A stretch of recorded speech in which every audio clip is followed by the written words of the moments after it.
Hi guys, it's me Swathi. So இப்போ தான் இந்த வீடியோ புதுசாக பார்க்குறீங்க அப்படின்னா ஃபுல்லாக பார்த்துட்டு பிடிச்சிருந்துச்சுன்னா ஒரு லைக் அண்ட் சப்ஸ்கிரைப் பண்ணிக்கோங்க. ஸோ இப்போ நம்ம என்ன பார்க்க போகிறோம் அப்படின்னா பிரெட் வச்சு தான் 3 டிஷ் பார்க்க போகிறோம். அதில் ஆல்ரெடி வந்துட்டு ஒரு டிஷ் நீங்கள் பார்த்துருப்பீங்க, கேக் செய்கிற வீடியோ. அந்த வீடியோ நீங்கள் பார்க்கல அப்படின்னா கீழே நான் ரிலேட்டட் வீடியோஸில் வந்து லிங்க் கொடுக்குறேன், டச் பண்ணி போய் பார்த்துட்டு வாங்க. ஸோ அது இல்லாமல் இப்போ வந்து 2 டிஷ் வந்துட்டு பார்க்க போகிறோம். ஸோ அதை தொடர்ந்து பார்த்து என்ஜாய் பண்ணுங்கள். பிடிச்சிருந்தா லைக் அண்ட் சப்ஸ்கிரைப் பண்ணிக்கோங்க.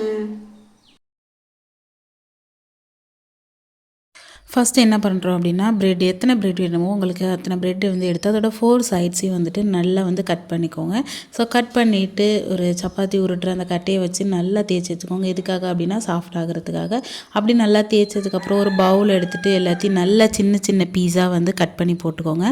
ஸோ கட் பண்ணி போட்டதுக்கப்புறமா அதில் வந்து சால்ட்டு, கொஞ்சம் நான் வந்து ஓமம் போட்டிருக்கேன், நல்லா வாசத்துக்கு ஓமம், ஜீரகம், அப்புறம் கொஞ்சமாக வந்து அரிசி மாவு, அப்புறம் வேக வச்ச உருளைக்கிழங்கு, அப்புறம் உங்களுக்கு என்னென்ன ஸ்பைசஸ் வேணும், மஞ்சத்தூள், மிளகாத்தூள் இதெல்லாம் போட்டுட்டு நல்லா பொடியாக கட் பண்ண ஆனியன், கருவேப்பிலை, கொத்தமல்லி இதெல்லாம் போட்டு நல்லா ஒரு வடை மாவு மாதிரி பிசைஞ்சு என்னென்ன ஷேப் வேணுமோ நீங்கள் கட்லெட் மாதிரி எந்த மாதிரியோ வேணாலும் ஷேப் பண்ணாலும் எடுத்துக்கோங்க. ஸோ நான் இன்றைக்கி டீப் ஃப்ரை பண்ணியிருக்கேன். நீங்கள் வந்து அவன்லேயோ இல்லை வந்து கட்லெட் மாதிரி ஷாலோ ஃப்ரையோ வந்து பண்ணி எடுத்துக்கோங்க.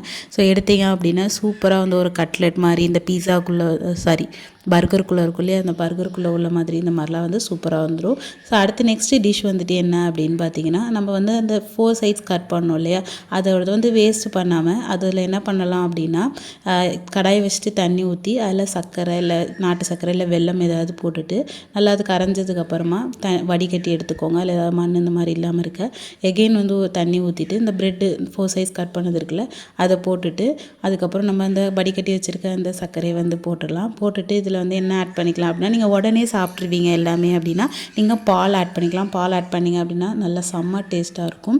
ஸோ இது லைட் வந்து பார்த்திங்கன்னா கொஞ்சம் பிரெட் அல்வா அந்த மாதிரி தான். பட் நீங்கள் வந்து கொஞ்சம் மில்க் உடனே சாப்பிட போகிறீங்கன்னா மில்க் போட்டுக்கோங்க. அதுக்கப்புறம் வந்து வாசத்துக்காக வந்து ஏலக்காய் பவுடர், அதுக்கப்புறம் கொஞ்சமாக வந்து கீ விட்டு ஃபுல்லாக வந்து பெரட்டி எடுத்தீங்க அப்படின்னா லைட்டாக ஒரு ஹல்வா, ஒரு ரெடிமேடான ஒரு டக்குன்னு ஒரு 1 மினிட் 2 மினிட்ல செய்கிற ஒரு ஹல்வா வந்து ரெடி ஆகிடும்.